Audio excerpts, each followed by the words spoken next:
Bismillahirrahmanirrahim.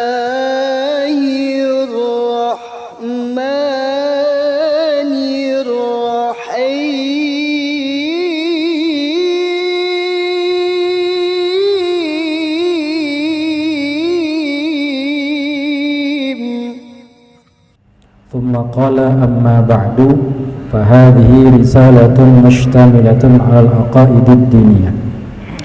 Ya, masih kita di halaman pertama. Yang sama kita muliakan para orang tua kita, bapak-bapak, para pengurus masjid, hadirin hadirat jamaah Bajang,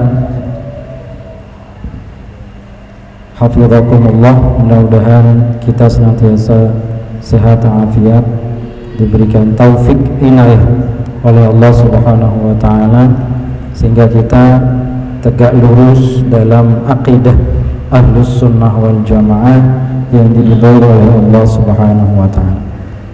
Kita lanjut pembahasan di 2 minggu yang lalu. Kita masuk ke amma ba'du. Namun kita atret sedikit, kita baca wassalatu wassalamu ala sayyidina Muhammadin al-mab'uthi ilaina mualliman wa rasula. Salawat dan salam kepada junjungan kita Muhammad sallallahu alaihi wasallam yang diutus kepada kita sebagai pengajar, pembimbing, wa rasulan, dan juga sebagai rasul, utusan. Kenapa kita menggunakan sayyidina dalam penyebutan kepada Rasulullah sallallahu alaihi wasallam? Banyak sekali alasan yang disampaikan oleh para ulama, mulai istinbat hukumnya dari Al-Qur'an, hadis, dan juga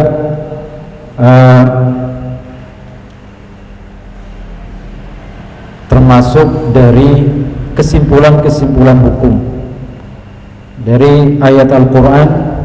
Misalnya ketika disebutkan siapa dia, Nabi Yahya alaihi salam, disebut itu sayyidan wa hasura, bahwasanya dia itu, saya itu, kata Yahya itu termasuk sayyid,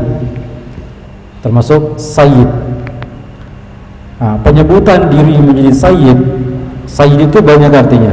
Bisa berarti pemimpin, bisa berarti junjungan, bisa berarti tuan, bisa berarti orang yang dimuliakan. Asal katanya sada, ya, sada yasudu, orang yang dihormati, orang yang menjadi pengerek, dia menjadi pemimpin. Nah, sehingga kemudian Rasulullah mengatakan ana sayyidu waladi bani Adam, saya ini sayyid, pemimpinnya seluruh anak Adam. Nah, dari situ kemudian ulama memberikan sebuah definisi hukum, ya, bahwa ketika menyebut nama Rasulullah sallallahu alaihi wasallam, maka orang yang beradab itu tidak menyebutnya dengan Muhammad, tetapi sebaiknya menempelkan kata sayyid, yaitu sayyiduna. Apa kaidahnya? Kaidahnya adalah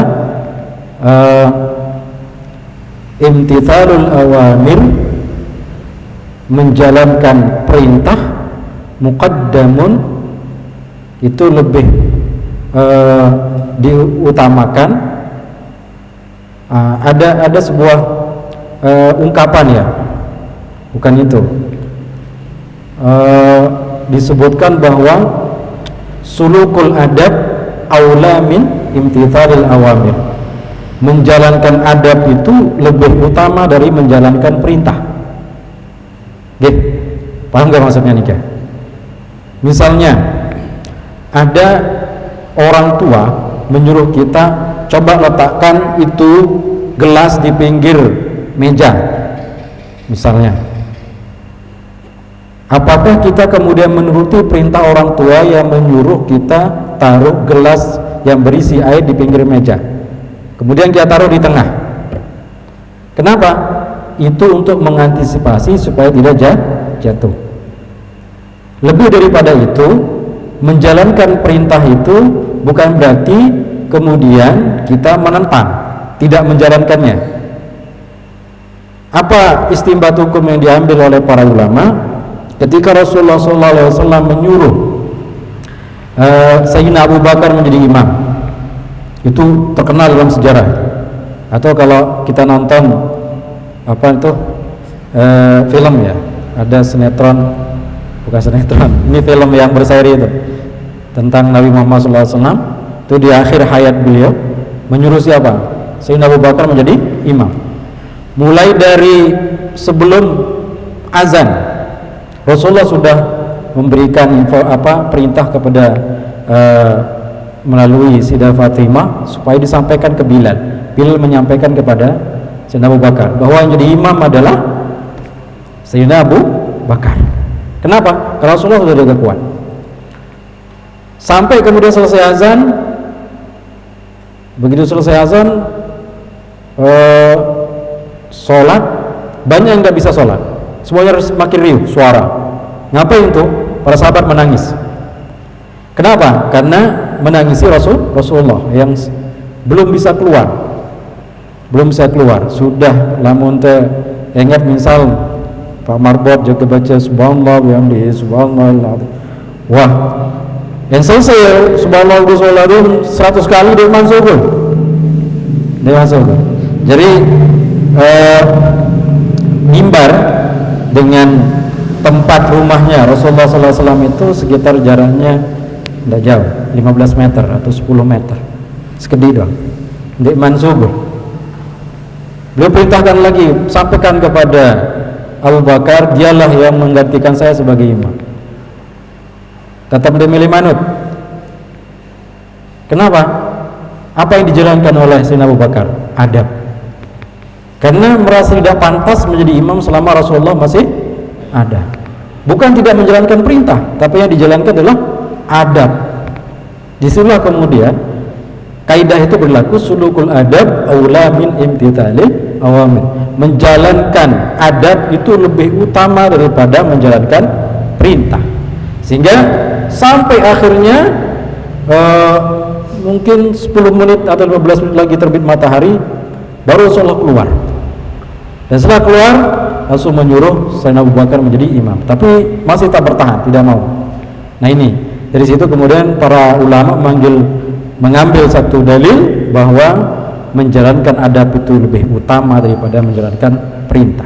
Itu sebabnya kemudian ketika ada orang yang mengambil satu hadis yang mengatakan la tusayyiduni fis shalah, jangan kamu mensayyidkan aku dalam sholat, itu makna, tetapi hadis itu maudhu. Kenapa? Tadi kena maudhu. Maudhu itu hadis palsu. Kenapa? Karena tidak benar redaksinya seperti itu. Sada yasudu, seharusnya la tusawwiduni, bukan tusayyiduni. Ya, bukan tusayyiduni, tapi tusawwiduni. Itu tasrif yang benar. Maka dipastikan dari redaksinya aja sudah salah. Apalagi kemudian hukumnya tidak benar. Maka para ulama mengambil dalil dari situ bahwa justru mengucapkan sayyiduna itu adalah satu hal yang sangat baik, bahkan sunnah dijalankan ketika seseorang menyebut nama Nabi Muhammad dengan sayyiduna. Nah, itu sedikit dulu tambahan. Wa ala alihi wa ashabil ladzina hum kal anjumi fis samawatil ula. Dan juga kepada sahabat-sahabat beliau yang mereka itu kal anjum, seperti bintang-bintang fis samawatil ula, di langit yang tinggi. Amma ba'du fa hadhihi risalatun mustamilah. Maka ini adalah risalah. Risalah itu catatan kecil, namanya risalah. Surat juga disebut risalah. Mustamilatun, yang mencakup, ya, yang mencakup alal aqaidid diniyah, tentang pembahasan akidah-akidah agama. Aqaid itu jamak dari aqidah, artinya aqaid. Aqaid itu keyakinan, itu aqdun, itu adalah sesuatu yang diikat sangat kuat. Itu aqd, sesuatu yang sangat diikat sangat kuat, namanya aqdun. Sehingga orang yang menjalankan sebuah akad, misalnya akad nabi, akad nikah. Akad itu artinya apa? Ikatan yang sangat kuat. Ikatan yang sangat kuat itu disebut akad. Maka akad di situlah ambil sama makna dengan akidah, yaitu suatu tali yang sangat kuat. Ya, aqaid jamaknya, akidah itu bentuk tunggalnya. Nah, di dalam akidah itu ada namanya tauhid. Akidah, di dalam akidah itu ada tauhid. Karena di dalam pelajaran akidah itu banyak sekali cakupannya, mulai dari iman kepada Allah sampai hari akhir. Tapi dalam ilmu tauhid hanya dua yang dibahas. Apa itu? Yaitu iman kepada Allah dan iman kepada Rasul. Cuma itu dua, yaitu syahadat itu, syahadu la ilaha illallah wa syahadu anna muhammadar rasulullah. Itu yang dibahas dalam ilmu tauhid. Nah, ilmu tauhid itu sangat penting. Kenapa? Karena ilmu tauhid ini ilmu yang mengesahkan Allah Subhanahu wa taala. Kata tauhid itu terambil dari kata ahad. Kalau dalam bahasa Indonesia esa. Kemudian bisa diambil kata wahid yang berarti satu, ya, satu. Dari situ kemudian masuk disebut menjadi ilmu tauhid. Nah, tauhid ini adalah sumber akidah dan syariat. Syariat itu masuk dalamnya. Dan dia juga situ juga bermuara semua syariat. Itu apa? Tauhid. Maka di dalam tauhid itu masuk ajaran akidah. Dalam agama kita ada tiga dasar. Ada tiga dasar. Mana itu? Yang sering kita sebut dengan akidah. Akidah nikah tentang keyakinan. Yang kedua, syariat. Syariat itu adalah semua pekerjaan mukallaf yang masuk ke dalamnya, sembahyang, puasa dan seterusnya. Kemudian yang terakhir ada akhlak, atau sering kita sebut misalnya akidah itu adalah iman, ya, akidah itu adalah iman. Kemudian syariat itu adalah fikih atau Islam, ya. Akidah itu apa? Syariat itu adalah fikih, masuk ke dalam fikih dalam bentuk kalau bahasa dengan hukum ya jurisprudensi, ya, mungkin ada anak hukum, masuk kepada aturan-aturan, hukum-hukum. Itulah yang disebut dengan syariat, yang sudah syariat nikah dalam bentuk hukum yang dibahasakan, sehingga namanya fikih, sehingga disebut fikih. Nah, dan yang terakhir adalah akhlak. Akhlak itu sering disebut tasawuf, atau ihsan. Nah, dalam hadis Sayyidina Umar, yaitu sering disebut hadis Jibril, itu yang disebut dengan iman, Islam dan ihsan. Iman itu adalah akidah, Islam itu adalah syariat atau fikih, ihsan itu adalah tasawuf, ya, tasawuf yang atau ada disebut dengan akhlak. Baik, kita lanjut. Alal aqaidid diniyah, tentang akidah-akidah agama, allati la yas'ul muslima jahluha, yang sebaiknya tidaklah seorang muslim bodoh atau tidak mengetahuinya. Jama'tuha, kata pengarang, saya mengumpulkannya, min kutubil ulama, dari kitab-kitab para ulama, alladzina bihim yukshafu 'anil qalbil 'ama, yang dengan kitab-kitab para ulama itu yukshafu, disingkap, terbuka, adil qalbil ama, dari hati yang buta atau hati yang lalai, ya. Walahumul fadlu, mereka para ulama itu memiliki keutamaan, keistimewaan, idhumul aslu, karena mereka itu adalah pokok, asal, ya, muara, fi mabhati, dalam pembahasan al-aqaid, ya, atau akidah, ya, ma'adikril adillatil yaqiniyah, dengan penyebutan dalil-dalil yaqiniyah. Dalil-dalil yaqiniyah itu dalil-dalil yang sifatnya pasti. Dalil-dalil yaqiniyah itu dalil yang sifatnya pasti. Makanya kemudian dalam dasar tauhid, dasar akidah dalam Ahlussunnah wal Jamaah itu adalah Al-Qur'an. Kemudian yang kedua apa? Al-Qur'an, ini nas namanya. Yang kedua adalah hadis. Yang hadis itu adalah hadis sahih, yang mutawatir. Tidak boleh hadis sahih tapi tidak mutawatir, harus mutawatir. Makanya kalau banyak beredar ada hadis jariyah yang mengatakan ainallah, itu tidak bisa dijadikan sandaran akidah dalam Ahlussunnah wal Jamaah. Kenapa? Karena hadis itu sebut nanti hadis muttarib, hadis yang guncang. Kenapa? Karena banyak dari perawinya ini tidak sama, dan juga redaksinya banyak yang berbeda, sehingga disebut hadis muttarib. Nah, hadis muttarib ini dalam akidah Ahlussunnah wal Jamaah tidak terpakai.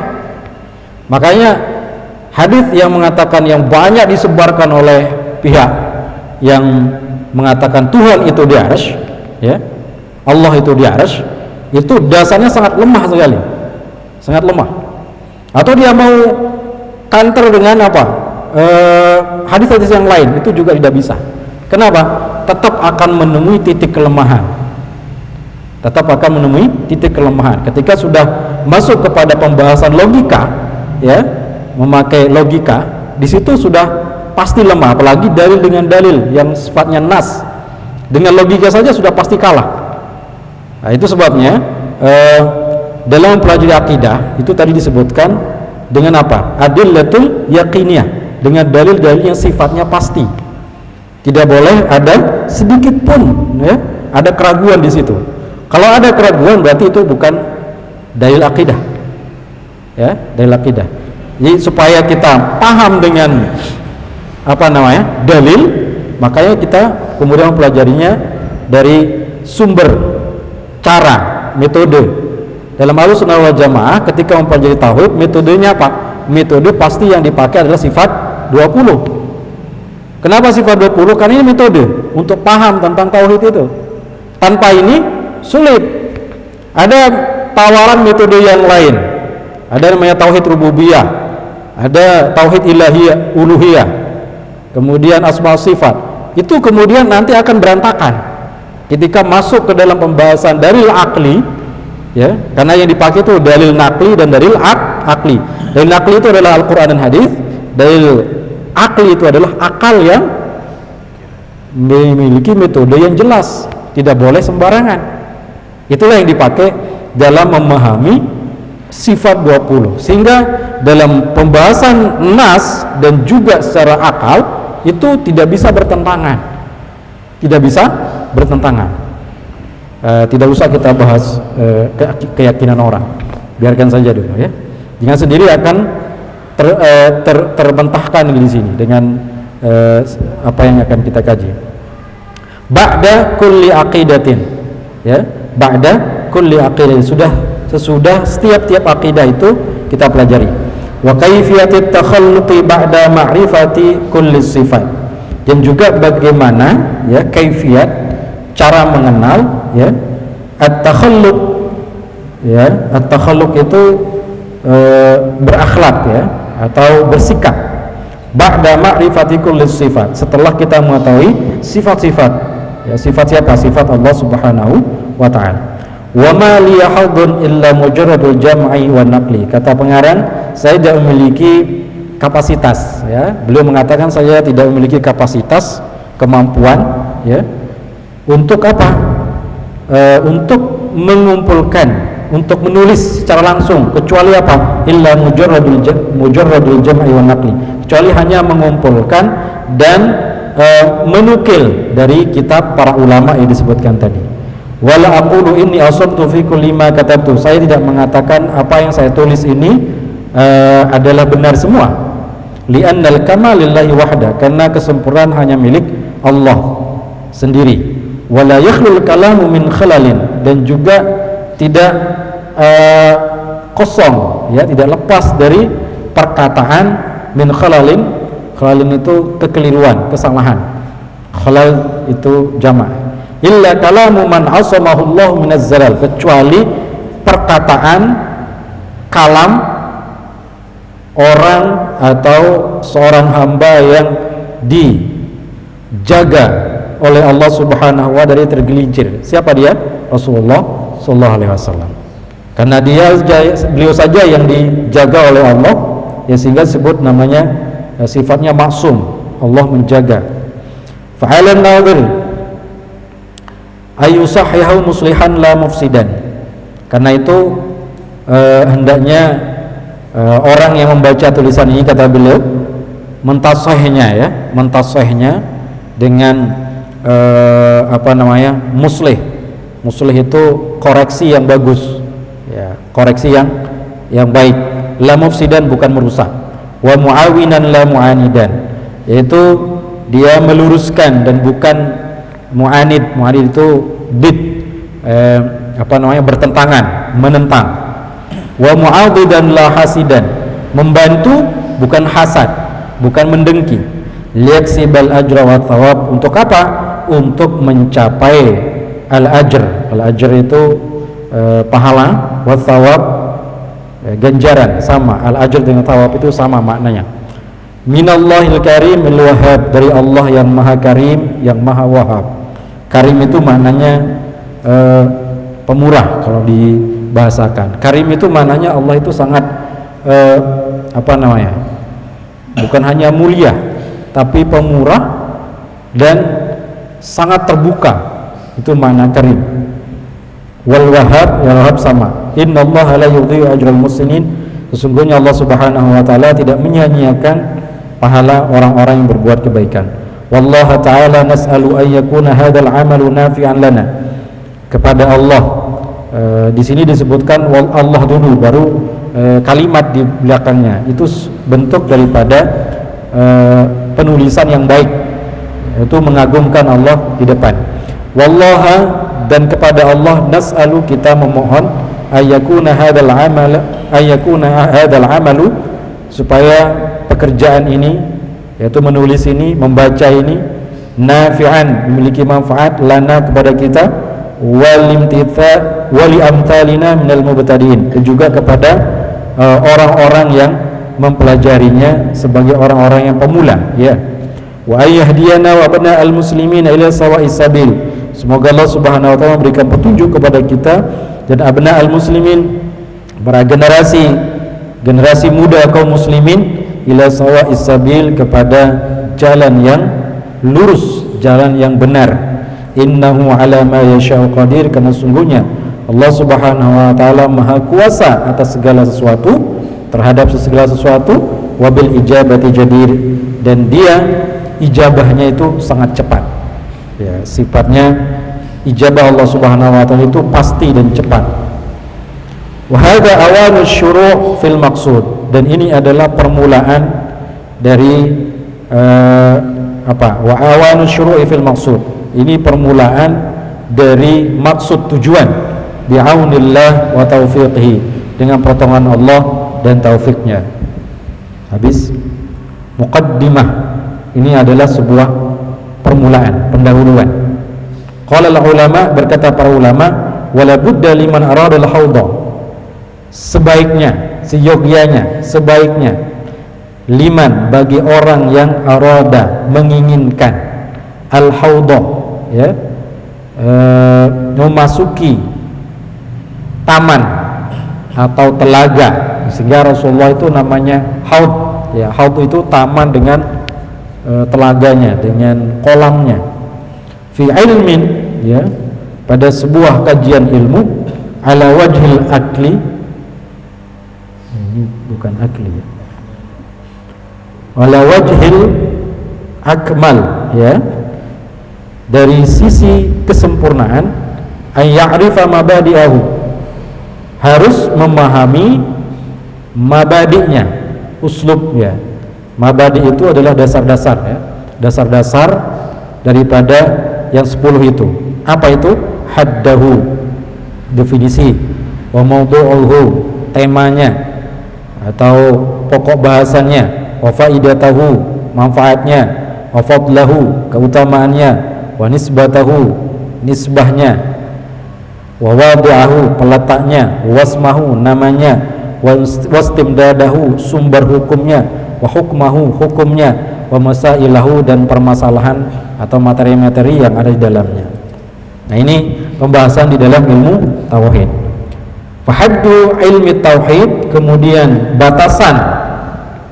Batasan had itu batasan. Di sini definisi ilmu tauhid itu apa? ilmun yubhathu fihi an itsbatil aqaidid diniyah muktasabun min adillatihal yaqiniyah. Tadi sudah kita bahas tentang adillatul yaqiniyah. Ilmu yang membahas, ya, ilmu yang membahas di dalamnya tentang apa?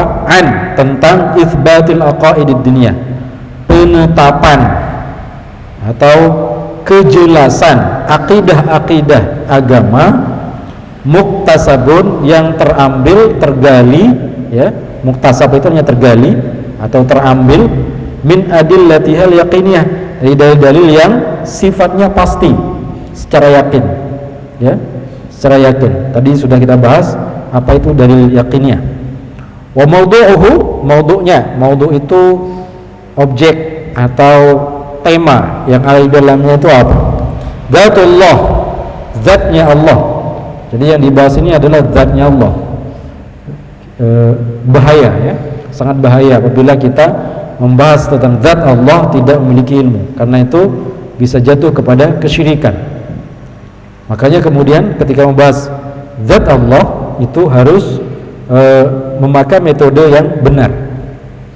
Wa dzatur rasul, dan juga zatnya rasul, para rasul. Rasul itu manusia biasa, sama seperti kita, manusia, tetapi kemudian betul mereka manusia, tetapi kemudian berbeda dengan kita.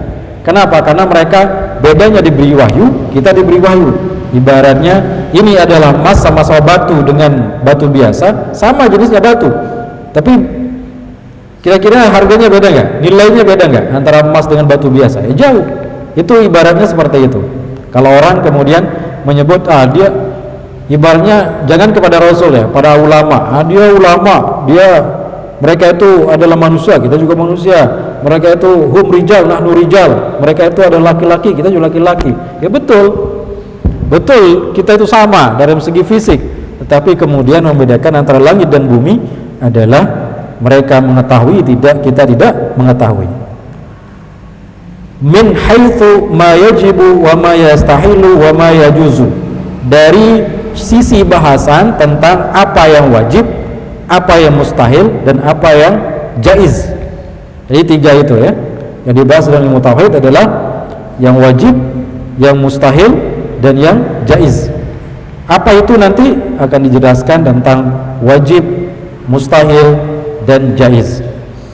Wa faidatuhu, apa manfaatnya? Faidahnya apa? Ma'rifatullah wa rusulih, ma'rifat kepada Allah. Ma'rifat itu mengetahui dengan mendalam, mengetahui, mengilmukan, memahami dengan mendalam, itu artinya ma'rifat. Jadi kalau cuma mengetahui dalam bahasa alima, yang berarti mengetahui itu lebih mananya tidak sekhusus ma'rifah, tidak sekhusus ma'rifah dan sedalam ma'rifah. Wa rusuli, dan juga rasulnya. Rusul jamak dari rasul. Bil barahinil qat'iyyah, dengan dalil-dalil yang qat'i, ya. Barahin itu artinya hujjah atau dalil. Al qat'iyyah, yang qat'i. Qat'i itu artinya pasti. Qat'i itu hampir sama dengan yakin tadi. Pasti, tidak boleh ada keraguan. Qat'i itu artinya tidak bisa ditawar-tawar lagi, sudah pasti. Baik dari qat'i hurufnya, datangnya, ataupun qat'i secara dalil. Beda dengan fikih, itu dhanni. Dhanni itu artinya masih ada celah, ada pendapat lain. Tetapi kalau qat'i itu sudah tidak ada. Dalil dhanni itu bisa jadi dhanniyud dilalah, ya, dhanniyud dilalah itu sebut dalam pembahasan nanti misalnya orang ngaji fikih itu bisa ada peluang pendapat-pendapat yang lain, ada peluang, atau dalam segi keyakinan di dalamnya, misalnya ketika seseorang bersentuhan kulit laki dan perempuan, dalam makna aula mastumun nisa, atau kamu menyentuh perempuan, itu masih banyak bentuk varian tafsiran di situ. Aula mastumun nisa itu bisa jadi menyentuh, menyentuh biasa begini, baik itu dengan sengaja atau tidak, baik itu punya nafsu atau tidak, itu sudah masuk kepada pemahaman bahwa batal wudu. Tapi dalam pemahaman yang lain yang disebut dengan lamastumun nisa itu melakukan hubungan suami istri. Atau dalam pendapat yang lain, lamastumun nisa itu bersentuhan yang punya rasa. Yang punya rasa. Lalu sekedar bekinturan biasa doang enggak, ini batal wudu. Itu dalam mazhab Imam Malik. Tapi kalau bersentuhannya itu ada apa namanya? Maksud lain, itu batal wudu katanya. Atau lebih liberal lagi, maksudnya lebih dalam lagi, bahwa yang maksud lamastumun nisa itu adalah berhubungan suami istri. Nah, itu maksudnya dhaniyud dillah. Ada banyak varian pemahaman di situ, oke? Tapi dalam ilmu tauhid tidak ada. Sifatnya apa? Pasti.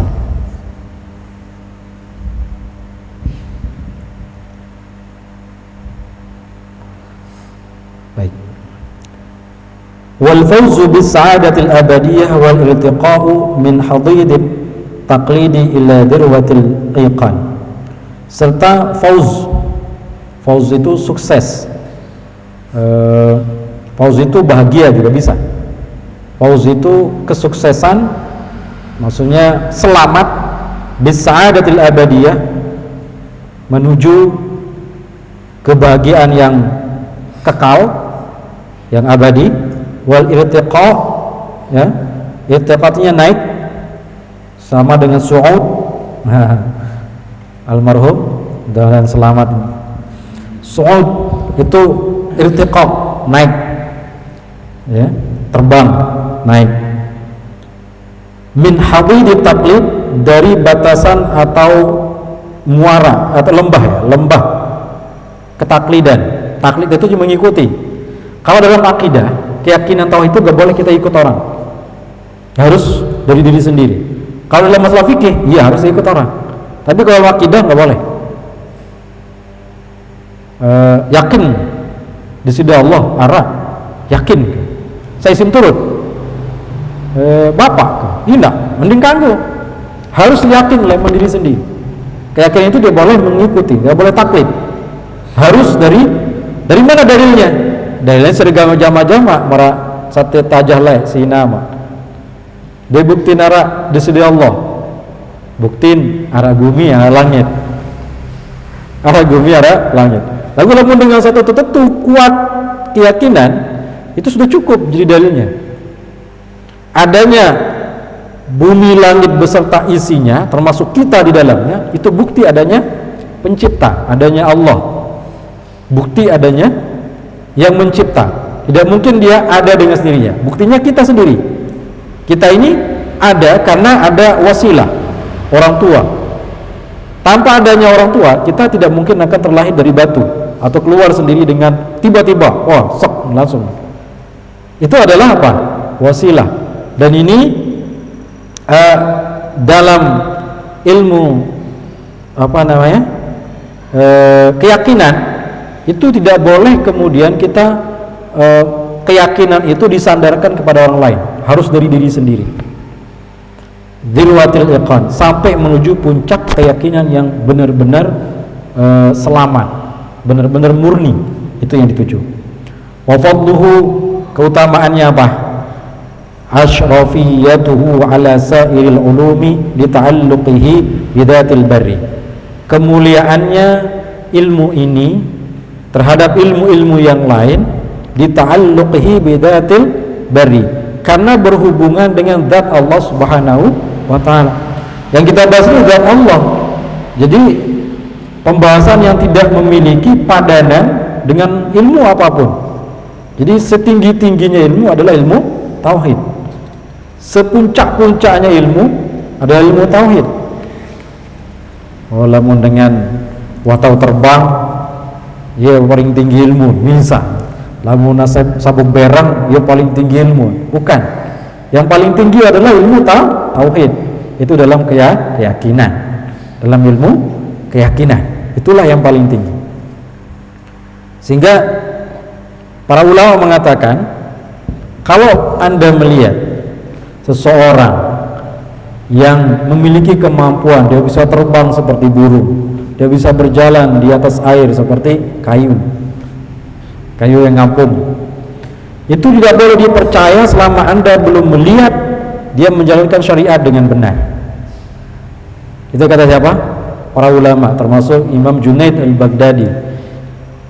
Artinya bahwa ilmu itu sebenarnya ilmu biasa. Kenapa? Karena burung yang tidak pernah belajar ilmu terbang bisa terbang sendiri. Terus benda mati yang cuma tidak memiliki ilmu bisa ngapung di air. Nah, itu menandakan bahwa kita ini lemah sekali. Ketika ada orang yang kemudian menunjukkan kemampuan seperti itu, sebenarnya itu lemah.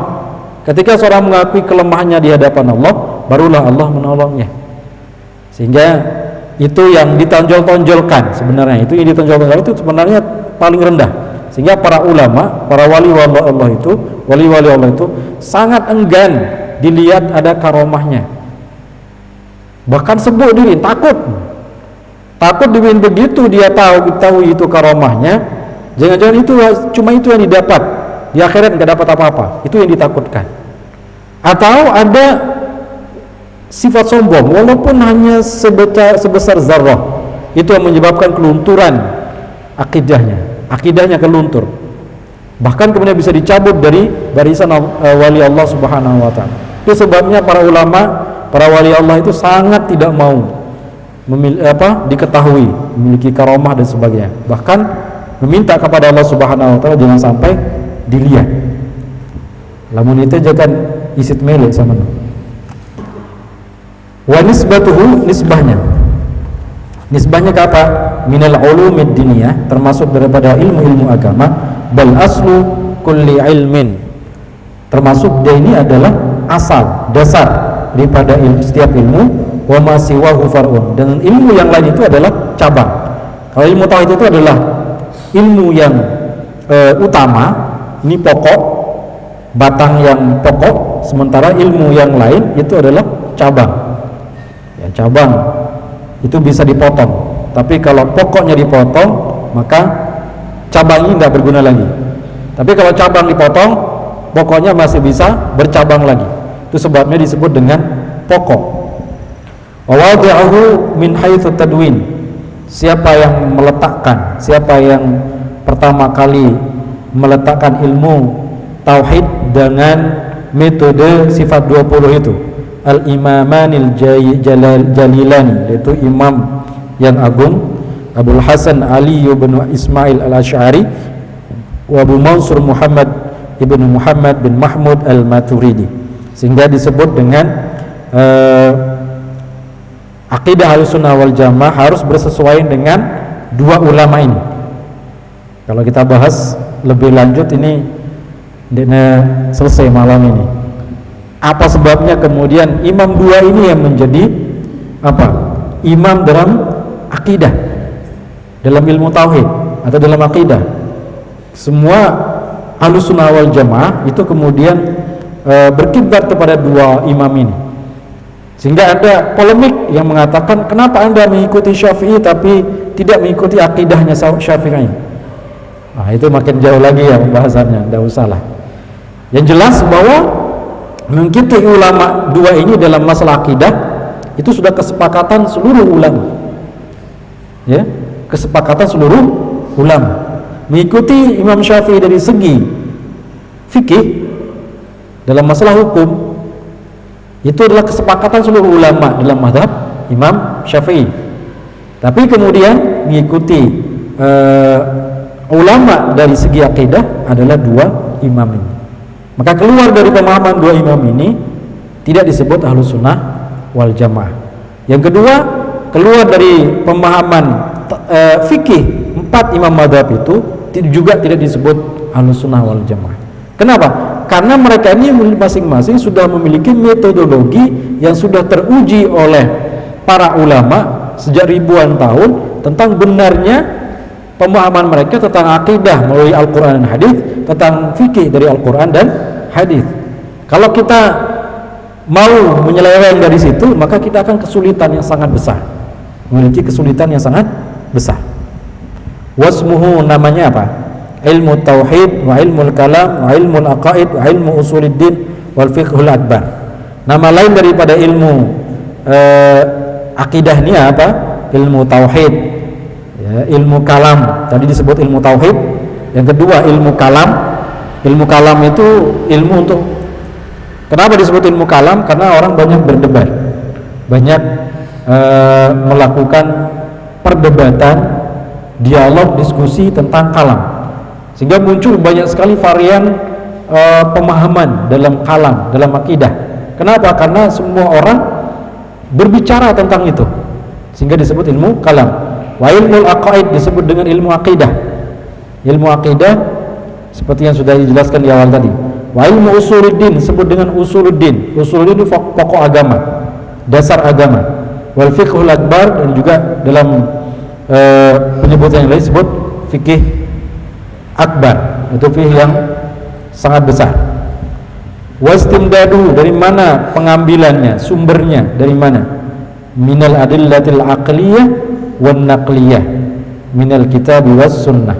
Pertama, sumber daripada ilmu akidah ini adalah adillatul aqliyah, yaitu dalil akli, memakai akal.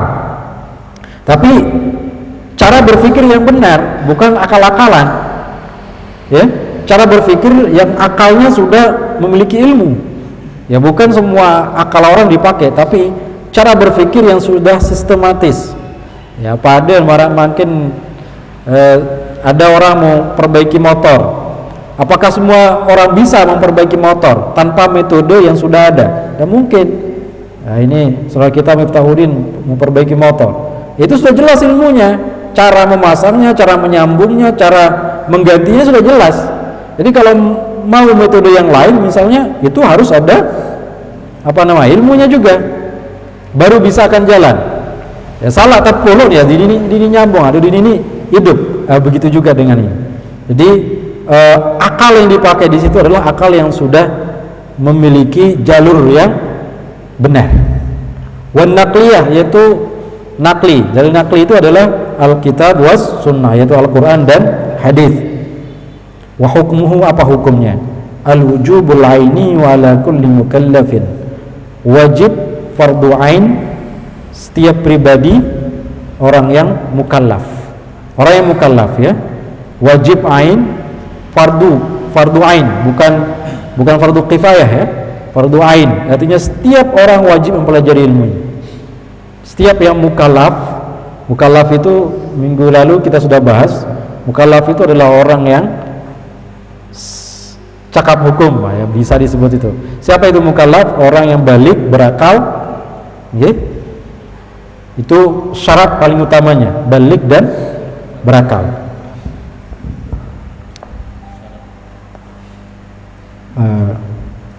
Masailuhu, apa materi atau pembahasan yang ada di dalamnya? Qadayahul bahitha an ahwali mawdu'ihi kawujubil wujud fi haqqihi ta'ala, yaitu tentang masalah-masalah pembahasan dari ahwal atau keadaan-keadaan maudhu, ya. Maudhu itu objek atau kajian materinya. Kawujubil wujud, seperti wajibnya wujud, fi haqqihi ta'ala, dalam haknya Allah Subhanahu wa ta'ala. Ya, sebelum kita lanjut mungkin ada yang mau disampaikan, silakan. Oke, silakan.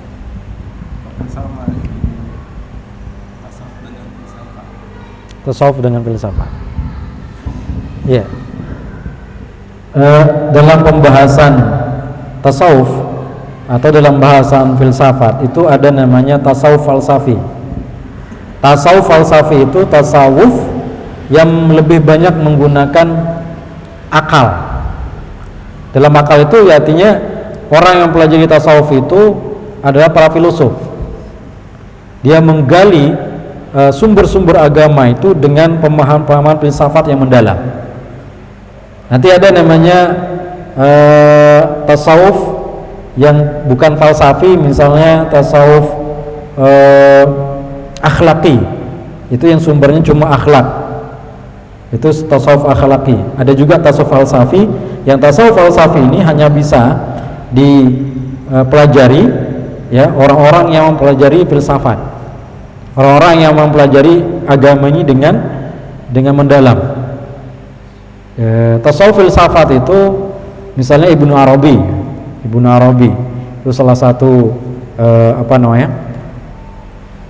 memiliki buku yang sangat rumit, luar biasa rumitnya. Sedikit atau bahkan beliau memiliki ada bukunya yang terkenal itu adalah Futuhatul Makkiyah ya. Ada Futuhul Makkiyah itu sangat sulit ya dibaca. Futuhatul Makkiyah itu kalau salah di rumah itu ada sekitar 8 jilid ya. 8 jilid tebal-tebal, satu jilidnya bisa 600 halaman. Itu tasawuf falsafi ya, sulit, sangat sulit. Sehingga dalam kajian di barat dan timur, tasawuf falsafi itu belum habis-habis dibahas.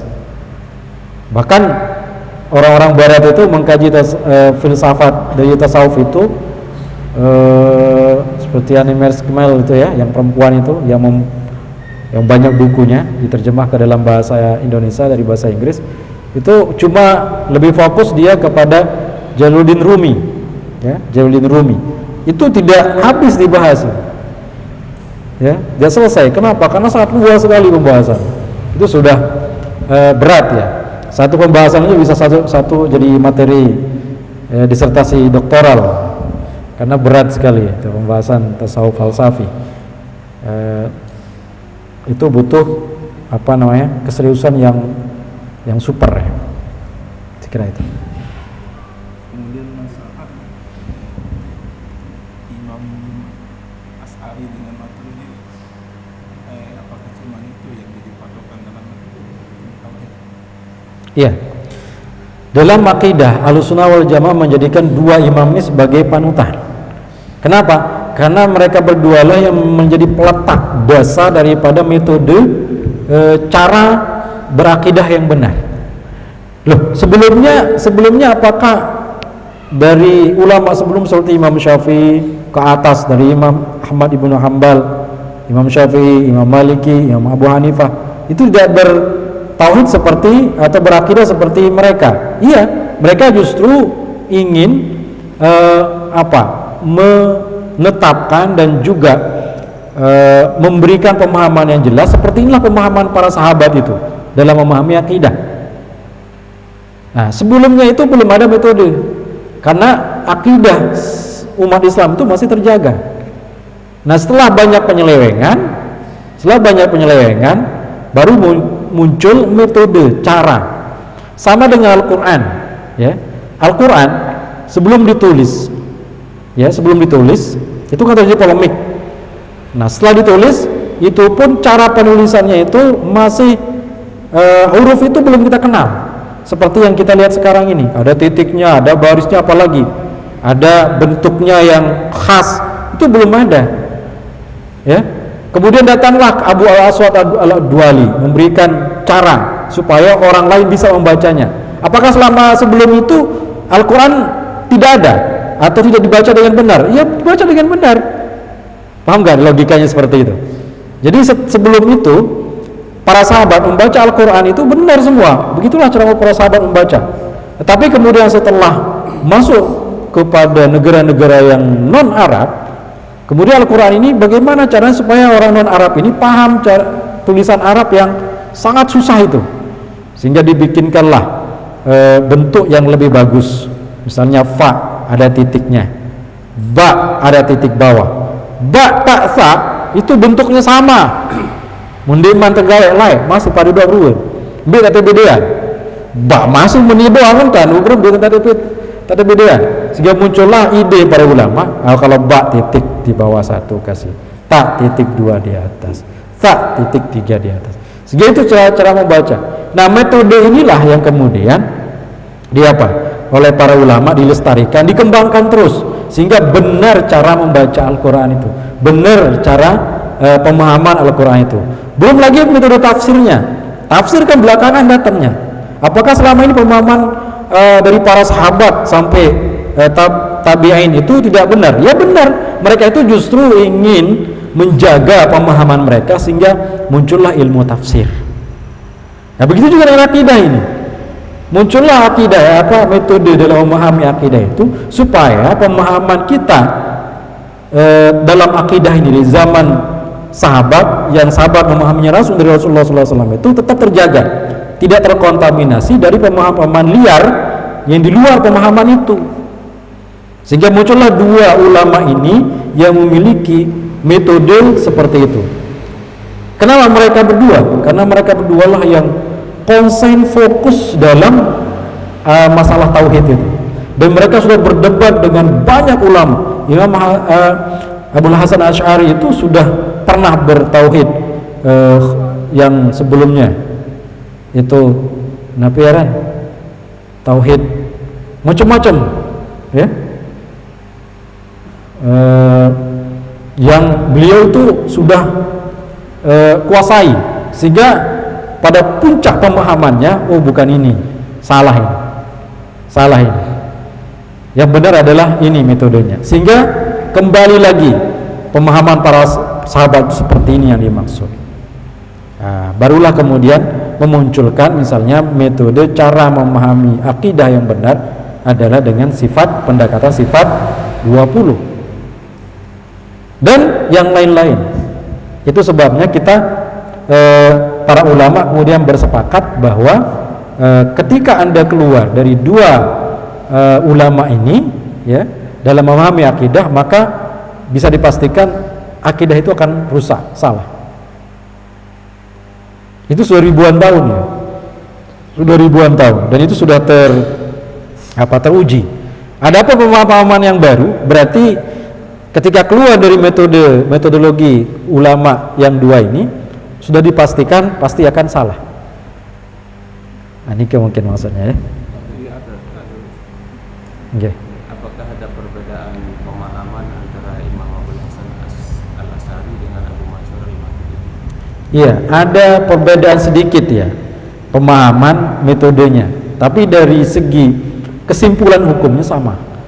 Kesimpulan daripada akidahnya itu sama. Cuma metodenya aja berbeda. Kalau Maturidiyah itu yang tidak begitu banyak mempelajari ya. Yang lebih banyak itu Abul Hasan Al-Asy'ari aja. Kalau metode dari Maturidiyah itu ini harus ada yang konsen dalam masalah akidah. Kalau orang yang sudah konsen dalam masalah akidah itu bisa dipelajari buku beliau secara khusus. Tapi itu tidak harus kita semuanya harus kita pelajari, ya sulit. Ya, makanya kemudian ada buku-buku kecil seperti ini atau dalam tulisan-tulisan banyak oleh para ulama, misalnya di situ ada tulisan dari Matan Jauhar ya, matan yang sudah diringkas oleh para ulama sehingga kita lebih mudah memahaminya. Misalnya Jauharatut Tauhid ya, di Nazam Jauharatut Tauhid itu ada sekitar berapa nazam syair, ada ini sekitar 139 bait. 139 bait itu sudah mencakup tentang pembahasan akidah. Jadi itu metode untuk memahami. Selesai. Okay. Rasa lain? Baik, rekan sekalian, pembahasan nanti selanjutnya tentang ilmu tauhid ini perlu segede, perlu ngopi ruan, perlu ngopi lebale lah, sedih badamnya itu ngaji. Ada celangan segede, kemudian karena di sini banyak nanti akan kita bahas tentang logika. Ya, cara berpikir supaya dia terpendang lalu. Wah pikiran ngaji di meja satawa, dengan satedem bukan. Karena berpikir itu memang capek ya, susah. Orang diajak berpikir itu mau dimilih ya tedem malah. murahan terlalu menambah. Selesai misal sangkok masjid ini jelas nih, selesai anjur sati bae merilah ngupi tedam juga lanjut balik. Aku lamun dia aja berpikir itu sulit orang ya. Diam, bekerja dalam diam itu lebih sulit. Ya, itu jadi mungkin dalam ilmu tauhid ini itu sebagai dasar kita dan penting sekali ya. Bukan penting lagi, sangat penting, sangat urgen ya. Sangat darurat kita pelajari sebab serangan-serangan tauhid akidah Ahlussunnah wal Jamaah di akhir zaman ini makin gencar. Kenapa? Ya karena memang mereka juga memiliki kelompok, metode dan cara ya. Jadi kalau kita tidak mempelajarinya kemudian tidak bersama jamaah itu pasti akan kita digeser dalam arti ya berat. Sehingga kenapa dulu sebelum Saudi menguasai Arab Saudi yang sekarang, yang dulu namanya bukan Saudi tapi Hijaz ya, itu kenapa? Karena mereka lemah dalam struktur metodologi yang diusung oleh para ulama, tidak bersatu. Nah, kenapa sekarang kita misalnya untung misalnya ada Nahdlatul Ulama, ada Muhammadiyah yang dulu ya zamannya Kiai Haji Ahmad Dahlan, ada NW yang kita di Lombok. Itu tujuannya apa? Untuk memelihara akidah ini. Kalau kita keluar dari kelompok ini pasti kita akan hanyut, pasti itu ilih. Kenapa? Kita nggak punya pegangan yang kuat. Walaupun kita punya ilmu, tapi ketika kita keluar dari kelompok itu nggak kuat bertahan, nggak akan kuat bertahan. Yakin, pasti nggak kuat bertahan. Tahadzuts bin Niman yang sudah masuk ke misalnya di Jakarta itu masuk belajar di salah satu ma'had Lipia, sebarang sebut Lipia di Jakarta Selatan, layak di Jakarta Pusat terus pindah Jakarta Selatan di Warung Buncit. Kemudian dia masuk di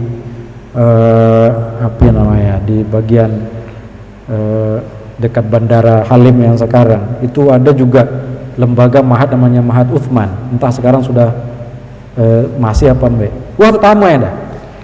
Jadi itu benturan akidah kita itu sangat terasa ya, sangat terasa.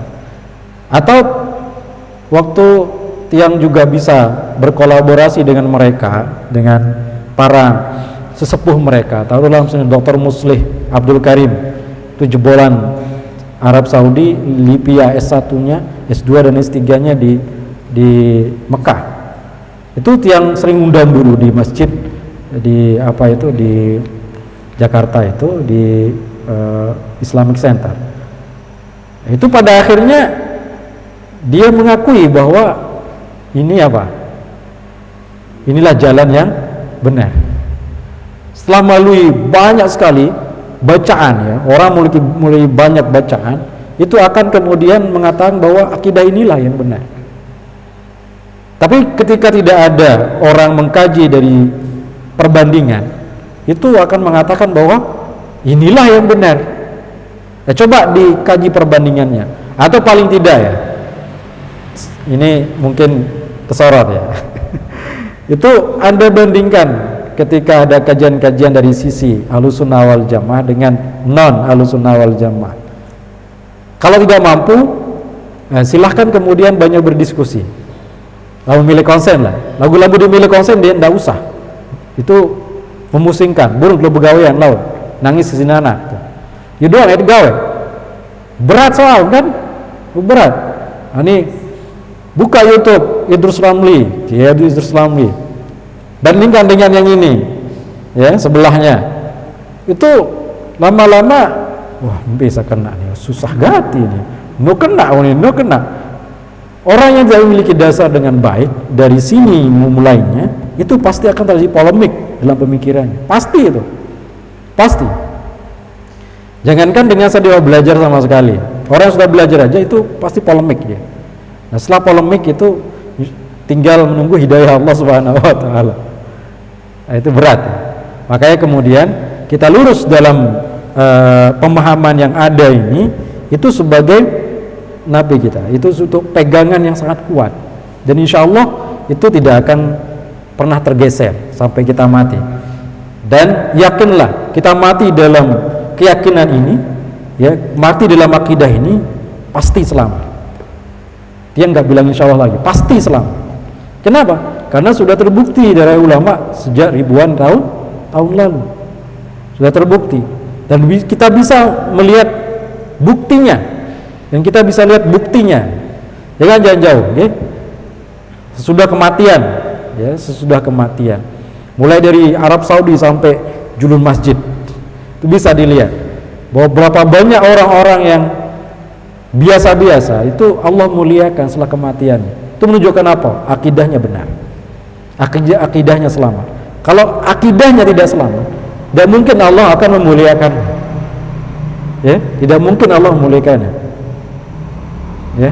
Itu sebagai burhan kita, sebagai nabi, hujah kita yang mungkin masih ragu-ragu kan. Padahal ini sudah jelas sekali dalilnya dari Al-Quran dan hadis yang sahihah, hadis yang mutawatir, itu tidak perlu lagi kita bahas dalil karena itu bukan bagian kita. Sekira itu nggih untuk pembahasan malam ini. Insyaallah di pertemuan selanjutnya kita akan membahas tentang siapakah mukallaf itu. Di sini juga disebutkan. Kalau ada pembahasan lebih lanjut kita tutup. Walhamdulillahirabbil alamin. Wassallallahu ala sayyidina Muhammad. Subhanakallahumma wa bihamdika asyhadu an la ilaha illa anta astaghfiruka wa atubu ilaik.